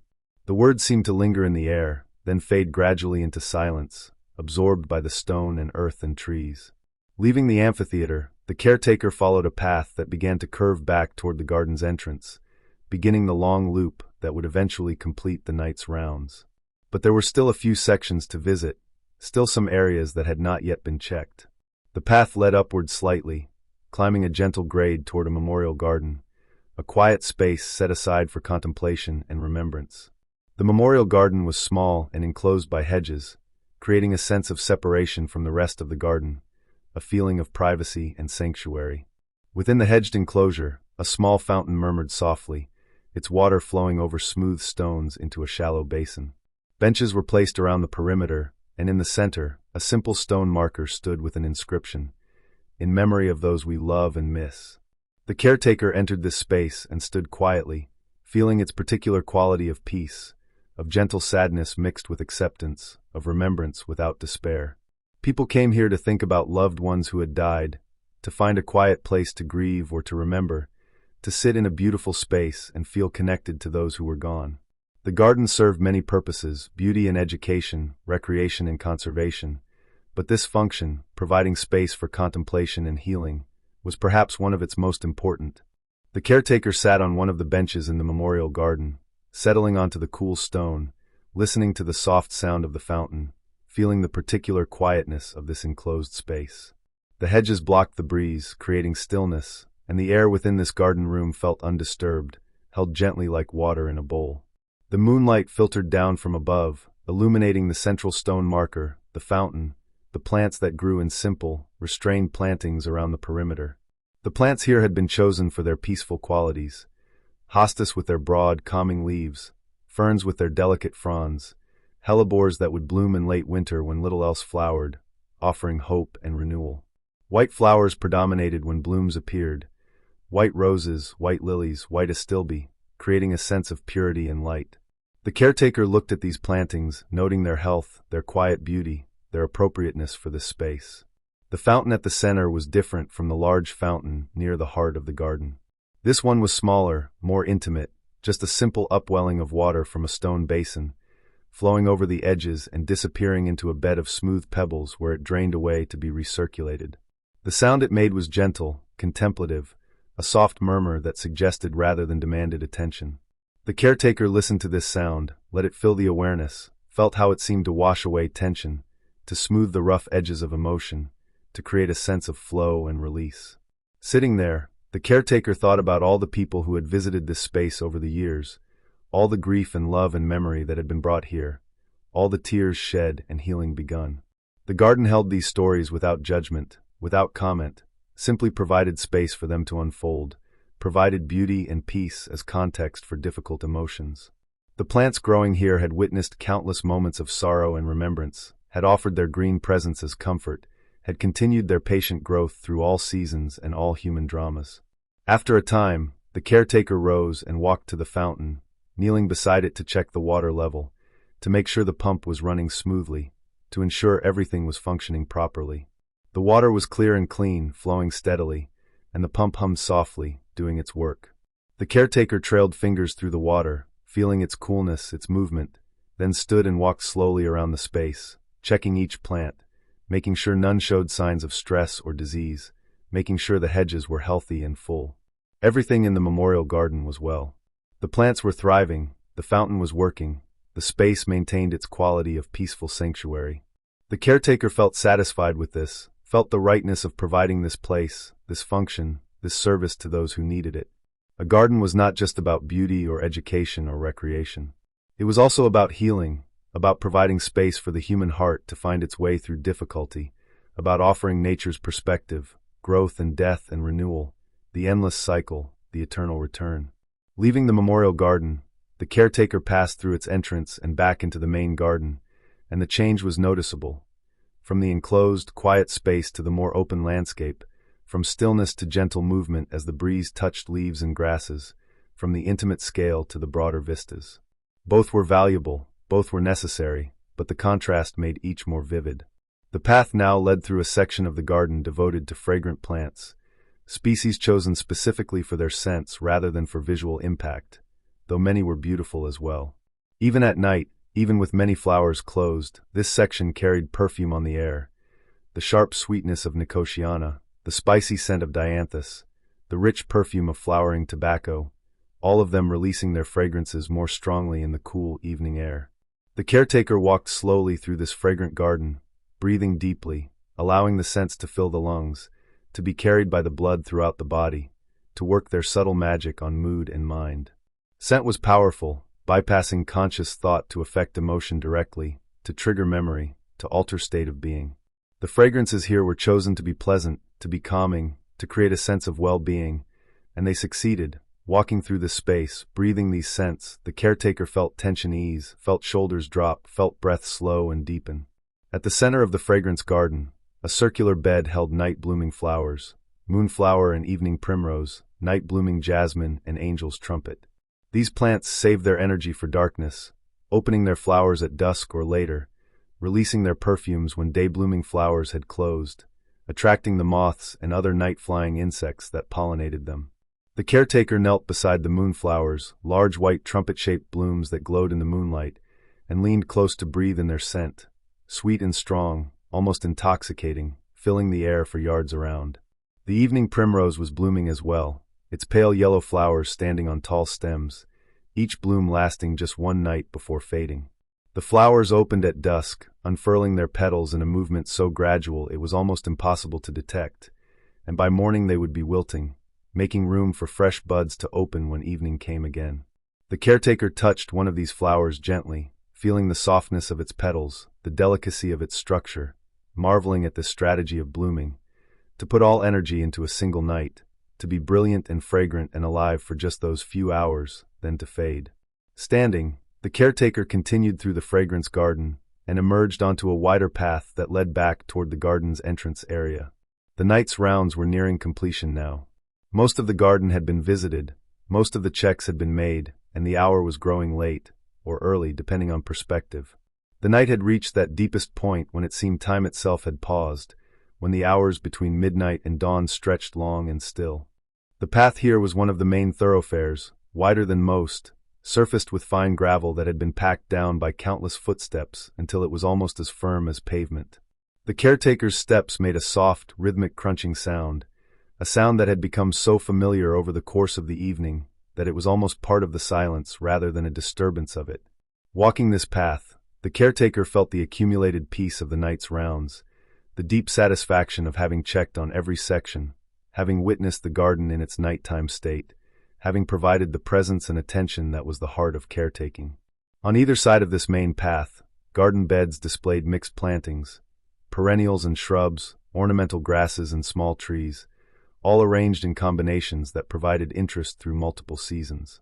Now, in late summer, the beds showed a mix of blooming plants and those that had finished flowering, of fresh foliage and leaves beginning to show the first hints of autumn color, of seed heads catching moonlight and stems standing dark against pale ground.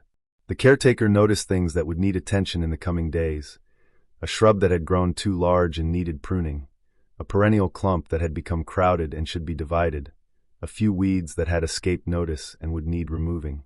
These observations were noted mentally, added to the ongoing mental list of tasks, but they created no urgency, no anxiety. They were simply part of the cycle of garden maintenance, the endless work that kept a garden healthy and beautiful. There would be time to address them. There was always time, because the work was never finished. The garden was always growing and changing, always requiring attention and care. A bench beside the path offered a resting place, and the caretaker sat down once more, feeling the coolness of wood that had been exposed to night air for hours. This bench faced back across the gardens toward the glasshouses, and from here it was possible to see their lights still glowing warmly in the distance, to see the dark shapes of trees between here and there, to see the pale lines of paths curving through the landscape. The view was peaceful, satisfying, a reminder of all that had been visited and checked during the evening's rounds. The moon was noticeably lower now, well past its zenith, beginning the long descent that would eventually bring it to the western horizon and below. Its light was still strong but had taken on a different quality, slightly warmer perhaps, or maybe just seeming so because the night was so far advanced. The shadows it cast stretched in different directions than they had earlier, longer now, reaching across paths and beds with dark fingers. The caretaker sat and rested, allowing the body to be still, allowing the mind to quiet completely. The work of the night was nearly done. Just a final circuit around the garden's perimeter remained, a last check to ensure all gates were locked, all systems functioning, everything secure and settled for the remainder of the night. But there was no hurry to complete this final task. The night would wait. The garden would wait. Everything existed in its own time, following its own rhythms, and the caretaker moved in harmony with those rhythms, never rushing, never forcing, simply flowing with what needed to be done. The caretaker rose from the bench after a time, slowly, without haste, feeling the slight stiffness that came from sitting in the cool night air, feeling joints settle and adjust as weight shifted back onto feet. The body was tired now, pleasantly tired from walking, from the gentle labor of the evening's work, from the accumulated hours of being present and attentive. But it was a good tiredness, the kind that spoke of meaningful work completed, of purpose fulfilled, of a night well spent. The final walk began, a slow circuit around the garden's outermost paths, following the perimeter, checking the boundary fences and gates, making sure all was secure before the night advanced any further into the small hours. The path here ran close to the garden's edge, sometimes visible from the street beyond, sometimes hidden by plantings that created privacy and separation between the cultivated space and the world outside. The caretaker walked this boundary path with the same attention that had been given to every other part of the evening rounds, looking at the fence line, checking for any damage or disturbance, making sure the garden remained intact and protected. The fence was simple, not meant to keep anyone out. The garden welcomed visitors during its open hours, but rather to mark the boundary, to create definition, to show where the garden space ended and other spaces began. At intervals along this perimeter, gates provided access to service areas, to utility spaces, to the small parking area where staff arrived each morning. The caretaker checked each of these gates, testing locks, making sure they were secure, finding each one fastened as it should be. The gates were old, like everything else in the garden, made of iron that had been painted many times over the years, their hinges well-oiled and functioning smoothly despite their age. The perimeter walk led past the garden's compost area again, approaching it from a different angle than before, and the caretaker paused to take one more look at the bins, to breathe in once more that earthy smell of decomposition and transformation. The bins sat quietly in the darkness, their contents working invisibly, microorganisms and fungi and earthworms all doing their part to break down plant material, to return it to the elements, to create the rich compost that would nourish future growth. It was the garden's alchemy, turning what was finished into what would begin again. Beyond the compost area, the path led along the back of the property, where a tall hedge of mixed evergreens created a dense, green wall. This hedge served as a windbreak, protecting the garden from harsh winds that came from the north in winter, and it also provided habitat. Birds nested in its dense foliage, small mammals sheltered beneath its branches, insects found homes in its bark and leaves. The caretaker walked beside this hedge, hearing the slight rustle of its branches in the breeze, appreciating its presence, its multiple functions, its quiet contribution to the garden's ecosystem. The path turned and led along another boundary, and here the view opened to show the night sky in all its depth and breadth. The Milky Way was still visible, though fainter now as the moon's light overpowered the dimmer stars. But the brighter stars remained clear, the summer triangle still overhead, though shifted from where it had been hours ago, Cassiopeia climbing in the northeast, the Big Dipper wheeling around Polaris in its eternal circle. The caretaker stopped and looked up at these stars, at these ancient patterns, feeling connected to all the humans who had looked up at these same stars throughout history, who had named them, had navigated by them, had found meaning and mystery in their arrangements. The stars would still be there when the caretaker's work was done, when the night ended and dawn came, when this particular evening faded into memory. They would be there tomorrow night, and the night after, constant and reliable, marking time on a scale so vast it made human concerns seem fleeting and small.